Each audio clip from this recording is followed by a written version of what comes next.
Hello, class. This is Kyle Ritchie from Dr. Drum's course here this summer for college student development.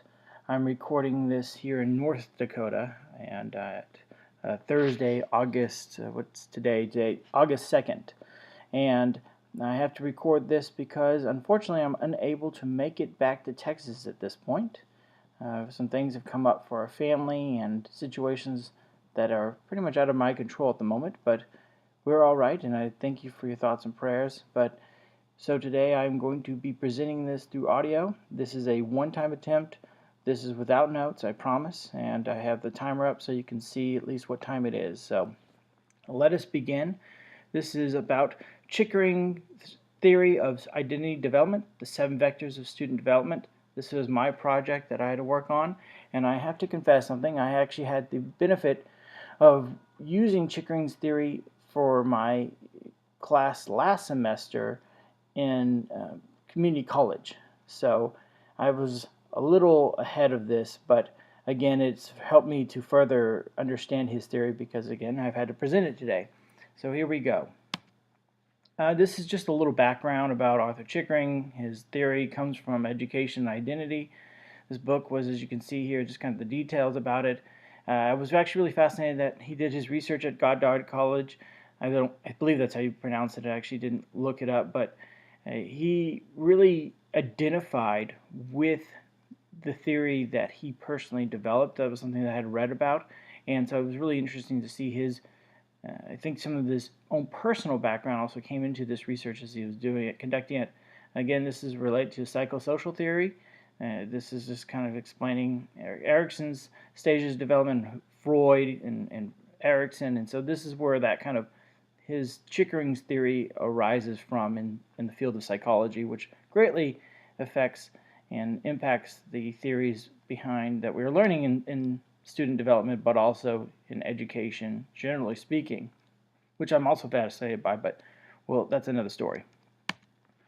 This is just a quote in the beginning of his book in Education Identity, and I thought it was really informative about what his theory is trying to do. Overall, he and the previous, the author he also worked with, this book argues for policies and practices to create higher education environments that will foster broad-based development of human talent and potentials. So the 7 vectors, before I start going into them, first I want to remind the viewers here that the 7 vectors are observations that turned into theory that are now trying to be put into practice. And so it's, that's just kind of remember that as we go through these different vectors and what Chickering is providing here for the student. And before we continue with these slides, as you will see here, each slide is going to be first presented with a picture. I was really having a lot of fun with this presentation.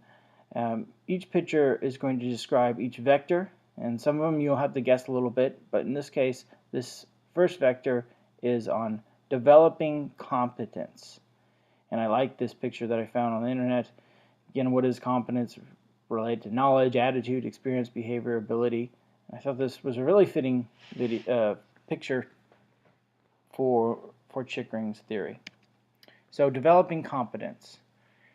He did liken it to a pitchfork, as you see here in the details, and the 3 tens are the intellectual development, the physical development, and the interpersonal development. So the intellectual being kind of the scholarly learning or cognitive side of what you do in education. Then we're also look at the physical, which I really appreciated. We don't talk enough about kind of the hard-working side of our physical development. Do we do enough physical development in education? And that's not just talking about athletic. We're also talking about things that you do within various workforces and careers as you develop within education. And interpersonal, those that you make relations with, which he's going to talk about further. And you will notice this right off that each of the different vectors are really interrelated with one another, and they're not sequential, but I will review that here in the end.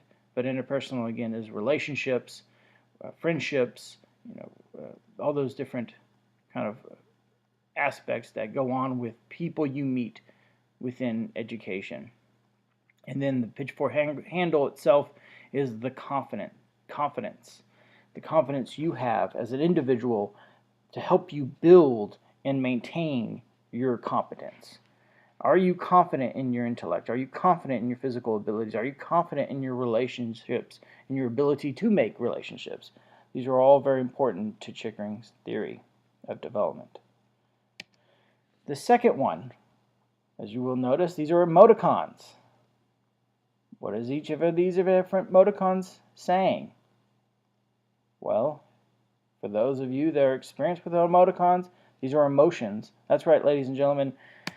Emotional management, or developing emotional competence, managing emotions, however you want to word it. That is the second vector of Chickering's theory of student development. How well does the student recognize, accept, control, act, and learn from their emotions? Your ability to control your emotions are extremely important.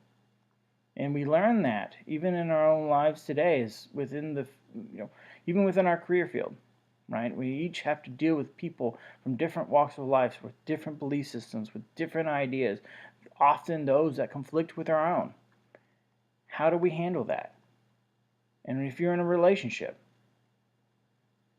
does that relationship ever get violent or hurtful? Are you able to maintain your relationship healthily without letting it affect your education? These are big obstacles, especially when you're younger, and well, I would actually probably say any age, but definitely as you're younger and if you're full of hormones and emotions and these different aspects within college, it can be extremely difficult.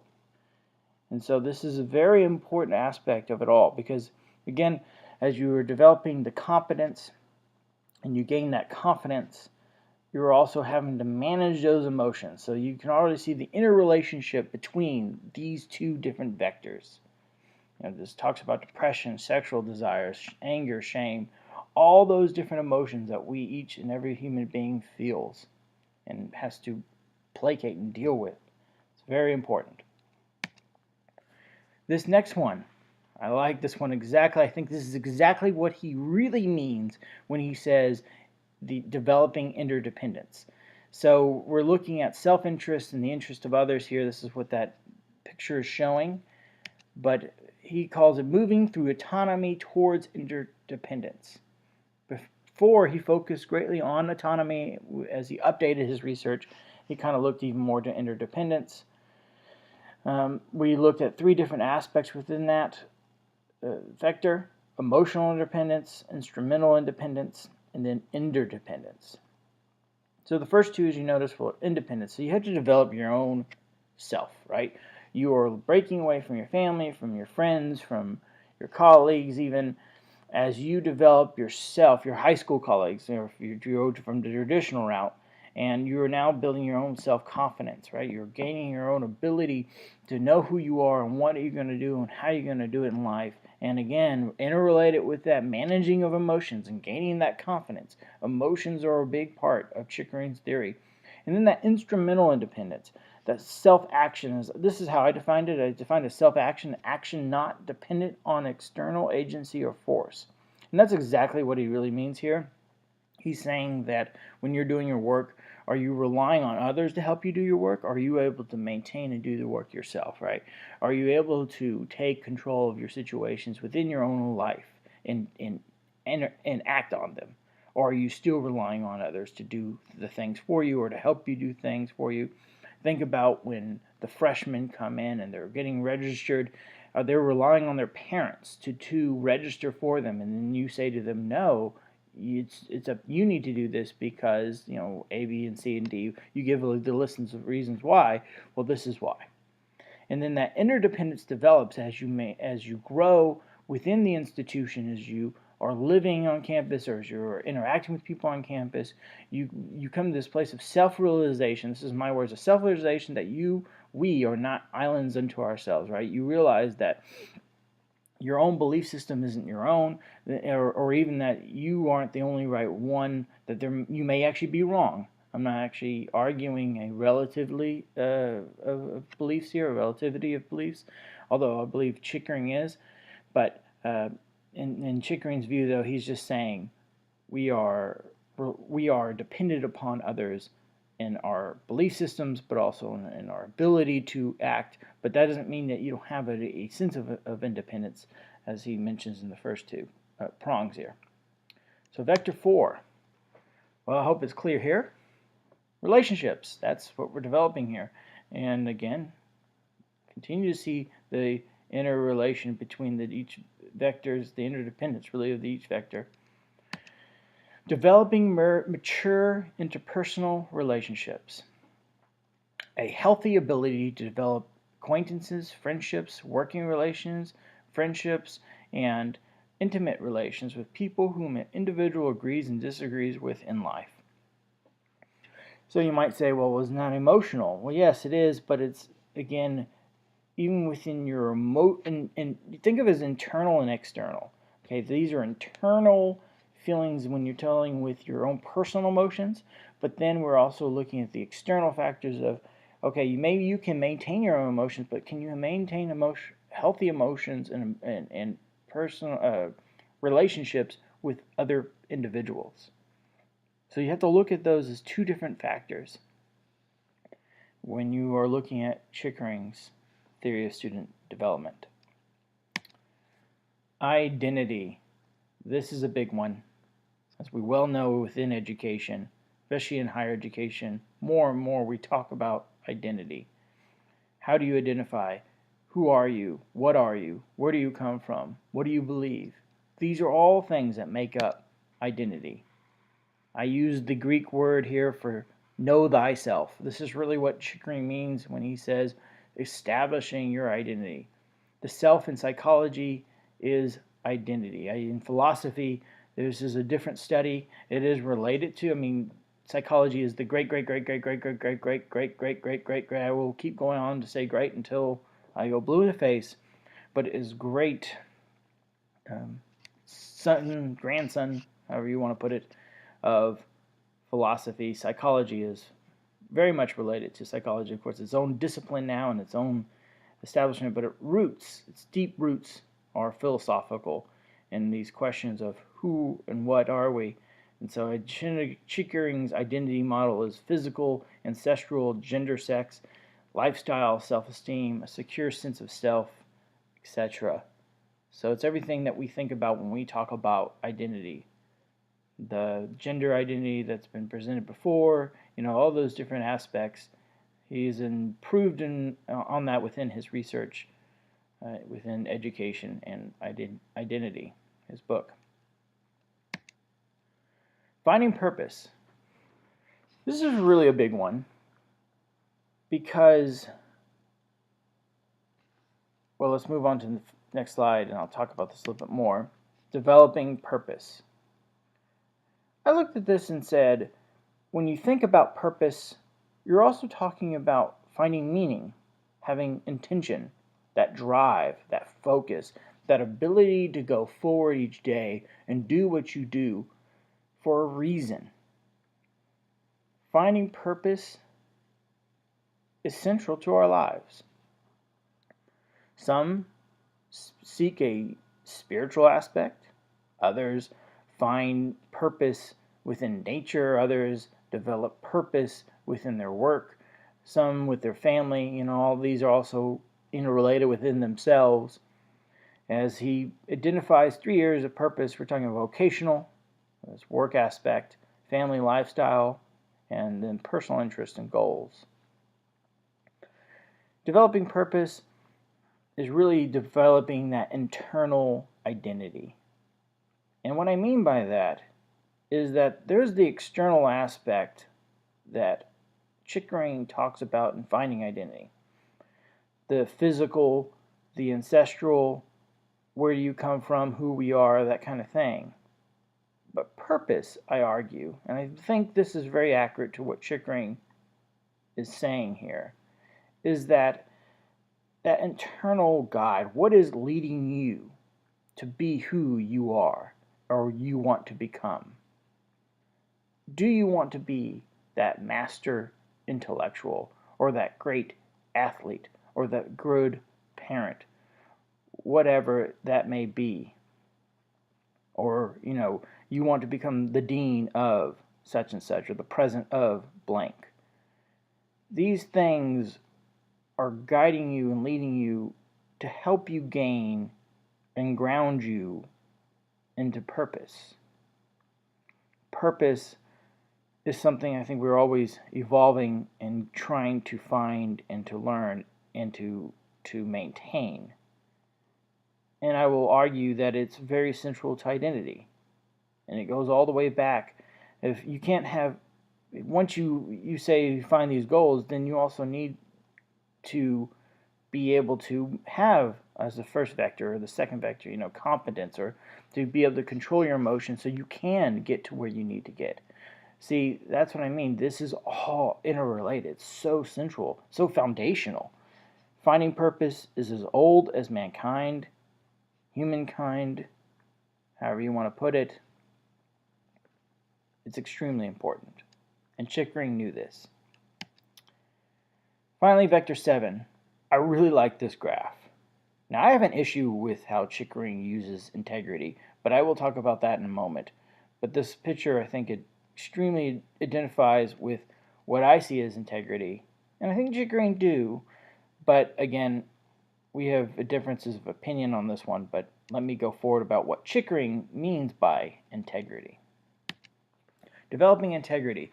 So he develops 3 parts within developing integrity. We talk about humanizing values.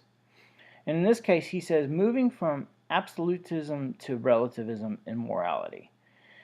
So think of absolutism as though the 10 Commandments or the Quran or the Bible or the Torah or whatever faith or lack of faith, but specifically we're talking about probably, and he does talk about this somewhat in his works, talking about a religious or almost, unbreakable sense of morality, okay? This idea that this is how it is, this is the right way, and this is the only way.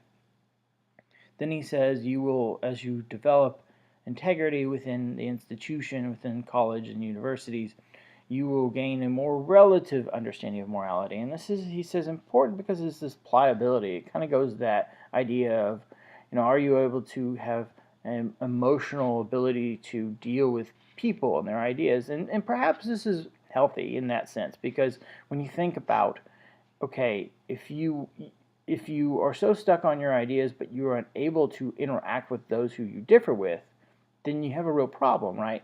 I'm not saying, and I don't know if Chickering is exactly saying this either, so I will say this for him. I don't think Chickering believes that you can't hold to beliefs of some sort of absolutism or that you hold firmly to your ideas. But there's also a level of, hey, not everyone's going to think like me, and that's okay too.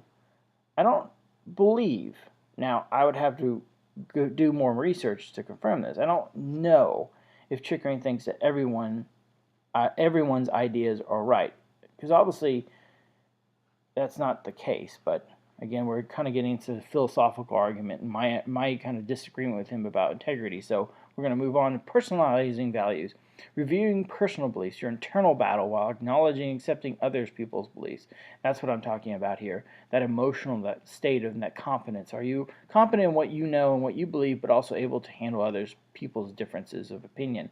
And then developing congruence, a peace with one's beliefs and living out that belief system. So I think I just thoroughly described exactly what he means by integrity. And we will talk about now my final thoughts on this. So first, again, a quick review of Chickering's theory. As I mentioned, the 7 vectors are not sequential, but they are interrelated. So they don't happen exactly and always 1, 2, 3, 4, 5, 6, and 7. Sometimes you can start in 5, you can start in 3. He does argue that a few of them are more central than others, and they're more likely to be starter points than others. But overall, they don't follow the exact order as he described. And again, this was observations that he had, and then he started turning it into a practice and application as he did his research. So mind you, this wasn't just a theory that he had in his head. This was actually had to do with a lot of observing of college students, so that was pretty cool. And he does not pertain to everyone. He makes this clear. But it's the students in college, no matter their age, gender, etc. So what he is saying is this is within the college setting. Now, I think these are identifiable with a lot of people even outside of a college setting, but when he was doing this research, he was looking very much specific for the student development, right, within the college and university. So let's talk about a little bit of my personal thoughts and observations of this. I think Chickering is wrong concerning his application of integrity, but correct on his observation concerning integrity. So I think he is very much right, and I see this often with students. They have a much more relative view of ideas and morality and belief systems. They think, or perhaps, how do I put this, there is a sense within many colleges and universities across the United States that as long as we're accepting of everyone, everything is okay. And so let me be a little bit more thorough in saying that everyone is right. No one is really specifically wrong, even if I think they're wrong, but it's just my opinion.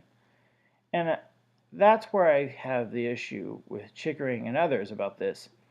I think that's a bad way of thinking. Obviously, not everyone can be right. There are some absolutes. And I know there's some absolutes, but sometimes there's some opinions that are better than others. But I'm not going to, chase that sacred cow too much right now. But that's just my views of Chickering on that.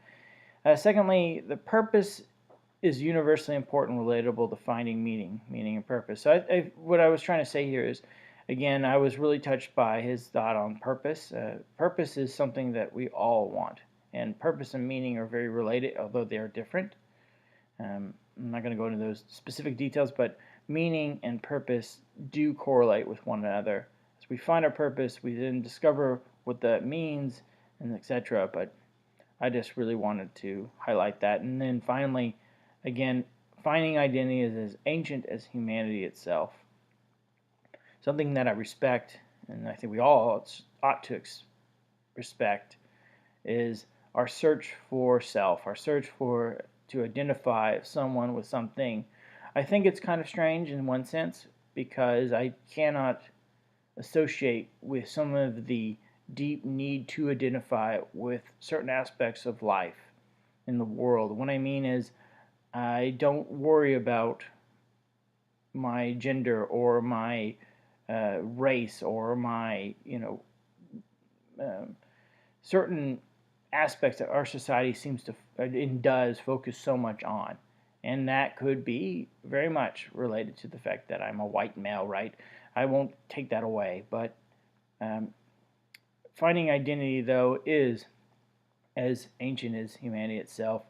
And I respect that. And I want to, in some sense, try to understand it and not just tear it apart. So that's just my own personal, I guess, internal battle as Chickering would describe it.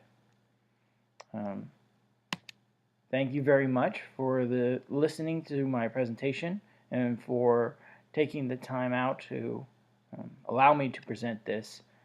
Here are the references that I used, and if I could answer any questions, please feel free to email me. I'm sure Dr. Drum will be more than happy to allow that, and I will be more than happy to answer them and any thoughts or any questions that you have. Thank you so much.